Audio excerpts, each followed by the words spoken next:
Los grandes temas se debaten en la mesa. Buen provecho por rcr.tv, la radio que se ve. Y síganos en Twitter, @rcr750. Bueno, habíamos comentado justamente que en la agenda que nos trazamos para el día de hoy, que hubo un precedente interesantísimo de cuando se utilizó el poder y el alcance de una misión de determinación de los hechos, y eso permitió ubicar pues con mayor claridad qué estaba pasando y sobre todo individualizar quiénes pudieran ser los responsables de los crímenes cometidos. Me estoy refiriendo al caso Myanmar y Bangladesh y los Rohingya. Ocurre pues que desde hace muchos años, y concretamente en los últimos, el gobierno de Myanmar, que es una élite militar con una gobernante civil, pero que realmente no tiene el control de la situación, sino que el control lo tienen los militares, decidió pues expulsar a la población de religión musulmana de su territorio y la asedió, la persiguió, la agredió y prácticamente la sometió a condiciones infrahumanas para que ellos entonces migraran de manera masiva a el país vecino, que es Bangladesh. Myanmar no es un país parte, no es un estado parte del Estatuto de Roma, pero Bangladesh sí. Entonces, con base en la competencia territorial, porque las víctimas estaban todas radicadas, migrando forzosamente al país vecino, fue que entonces se motivó para que el Consejo de Derechos Humanos, ¿verdad?, y estableciera la creación de una misión independiente, integrada internacionalmente de la manera más calificada, objetiva e imparcial, para determinar los hechos en Myanmar, ¿no? Myanmar es la antigua Birmania, ¿ok? Entonces la misión estableció patrones constantes de graves violaciones y abusos de los derechos humanos en los estados de Kachin, Rakhine y Shan, en Myanmar, además de graves violaciones del derecho internacional humanitario. Estos crímenes son cometidos principalmente por las fuerzas de seguridad de Myanmar, en particular el ejército, ¿no? Es decir, también coopera la policía, pero el ejército es el que tiene el control. Sus operaciones se basan en políticas, tácticas y conductas que sistemáticamente no respetan el derecho internacional, incluso al atacar deliberadamente a civiles. Muchas violaciones constituyen los crímenes más graves, según el derecho internacional. A la luz de la cultura generalizada de impunidad a nivel nacional, la misión encuentra que el ímpetu para la rendición de cuentas debe provenir de la comunidad internacional. En él se formulan recomendaciones concretas con ese fin, incluido el hecho de que los generales superiores nombrados del ejército de Myanmar sean investigados y procesados en un proceso penal internacional. Entonces, con base en ello, pues, cooperó de una manera muy eficiente esta misión para que la fiscal, el 14 de noviembre de 2019, todavía no se cumple el año, abriera ya una investigación formal por presuntos crímenes de lesa humanidad. Los crímenes identificados son la deportación forzosa, la persecución y otros actos inhumanos cometidos en contra de la población civil rohingya de Myanmar desde el 1 de junio de 2010 o después. Eso les da una idea, pues, de la gravedad de la situación, que no fue una situación nueva, sino que se fue, digamos, creando, gestando y empeorando con el curso de los años hasta que se configuró, pues, una situación de crimen realmente gravísima, pues, ¿no? Entonces, bueno, ¿cuáles serían los efectos de una misión de determinación de los hechos en Venezuela? Y yo creo que basándonos pues en la experiencia de Myanmar, es muy importante entender pues que lo que viene en ellos es a ver por debajo de la alfombra, ¿verdad? En días y en momentos y en lugares donde no se viste la cama para que la use la novia, no se viste la iglesia para que pase la novia ni nada de esas cosas, sino que justamente tiene que hacerse una investigación formal, seria, profunda, y ver por debajo de la alfombra, como digo siempre, ¿no? Va a precisar y documentar los hechos, como ya dije, va a copiar evidencias y testimonios va a verificar datos del contexto, va a entender la compleja legislación venezolana y va a indicar responsables. Responsables que tienen que ver con posiciones de autoridad, ¿no? Porque vamos a estar claros, hasta ahora, y es parte de lo que dice el informe anterior, el que presentó hace 2 días la alta comisionada para los derechos humanos, la doctora Bachelet, que mencionó que se han abierto una serie de investigaciones contra algunos funcionarios de menor jerarquía que han cometido actos terribles como la tortura. Bueno, esos son los autores inmediatos. Entonces, a una misión de determinación de los hechos, le interesa es ver quién es el autor mediato, es decir, el que está atrás, el que tiene el control de la organización y el que tiene el dominio del hecho, el que puede impedir que ocurra tal hecho o es el que facilita que ocurra tal hecho criminal.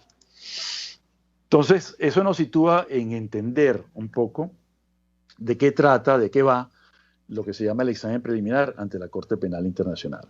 El examen preliminar es una figura que está en el Estatuto de Roma, de la Corte Penal Internacional, y que tiene, digamos, una importancia suprema, porque cuando la Fiscalía se va a un examen preliminar es porque no tiene sumamente claros los hechos, ¿no? Y es parte de lo que está ocurriendo en Venezuela. Todos sabemos, pues, y todos hemos sufrido en alguna medida lo que es un fake news, lo que es una noticia falsa, traducido al castellano. Todos sabemos también lo que es la desinformación, lo que es la propaganda, lo que es el culto a la personalidad y lo que ocurre en nuestro país, que bueno, la información está hackeada, la información está censurada, muchos blogs, muchos sitios web están bloqueados, han sido hackeados, atacados, y entonces es muy difícil saber realmente qué es lo que pasó cuando un policía o cuando un grupo policial atropella una manifestación pacífica o cuando un grupo paramilitar de colectivos también la agrede. Entonces, ese tipo de cosas es muy difícil entenderlas aquí, conocerlas aquí en Venezuela, y mucho más difícil es entenderlas a 5 o 6 mil kilómetros de distancia, que es donde queda el Tribunal Penal Internacional y la sede de la Fiscalía ante la Corte Penal Internacional. Entonces, no hay inmediación, y aún habiendo inmediación es dificilísimo saber exactamente. Entonces, la primera fase del examen preliminar es la verificación de la información disponible, es decir, lo que le llega a la fiscal, lo que le interesa y lo que le ha llegado desde el punto de vista de todo aquel que mande comunicaciones, ¿no? Sabemos, pues, que los estados partes pueden hacer lo que se llama una remisión o una denuncia. Ha habido 6 estados partes que ya hicieron esta remisión, así es como se le llama técnicamente, y como sinónimo se puede utilizar la palabra denuncia, pero el término denuncia no es igual a como ocurre aquí en Venezuela y ocurría siempre, que es un modo de proceder. Aquí es otra cosa. Entonces, la remisión que hicieron 6 estados partes se apoyó en el documento que hizo el panel de expertos de la OEA, un documento sumamente importante de casi 500 páginas, donde dicen aquí están ocurriendo una serie de crímenes muy graves y aquí está la documentación. ¿Ok? Entonces, esa información tiene que ser verificada, no puede aceptarse así a secas. ¿Ok? Tiene que ser verificada. Y, por supuesto, desenramar, ver lo que está en la contrainformación, en la propaganda y en la negación de los hechos, que obviamente mucha gente interesada en negar esa información ha ido también acumulando y enviando comunicaciones a los fines de enredar. Es parte de una técnica y de una táctica desde el punto de vista litigioso, ¿no? Lo segundo que tiene que determinar la Fiscalía es si tiene jurisdicción o competencia. Es decir, si sobre el crimen de persecución, por ejemplo, hay o no hechos que se entienda que estamos ante un crimen de persecución. ¿Ok? La persecución es suprimir derechos a una población como parte de una política sistemática o generalizada de un Estado o de un grupo que se dedica a realizar este tipo de ataques. Eso es, en síntesis, muy apretada y muy sencilla, el crimen de persecución. Entonces tiene que verificar los hechos y ver si esos hechos se subsumen en el tipo penal del Estatuto de Roma. Este trabajo de subsunción es un trabajo lógico, es un trabajo de tipo intelectual, muy delicado, que tiene que hacerlo una mente experta para poder determinar, y eso no es que porque fulanito dijo que se cometió un crimen de persecución, aunque pareciera que eso consta a todos los signos, de todas maneras hay que hacer el análisis lógico y hay que documentarlo, hay que escribirlo, ¿no? Pasada esa fase se va a la admisibilidad. La admisibilidad es una fase sumamente importante porque requiere verificar si el Estado puede y quiere llevar a cabo la investigación. Recordemos que todos los Estados partes tienen soberanía sobre los procesos judiciales y de manera complementaria, es decir, solo si el Estado parte no quiere o no puede, entraría en actividad pues la competencia de la Corte.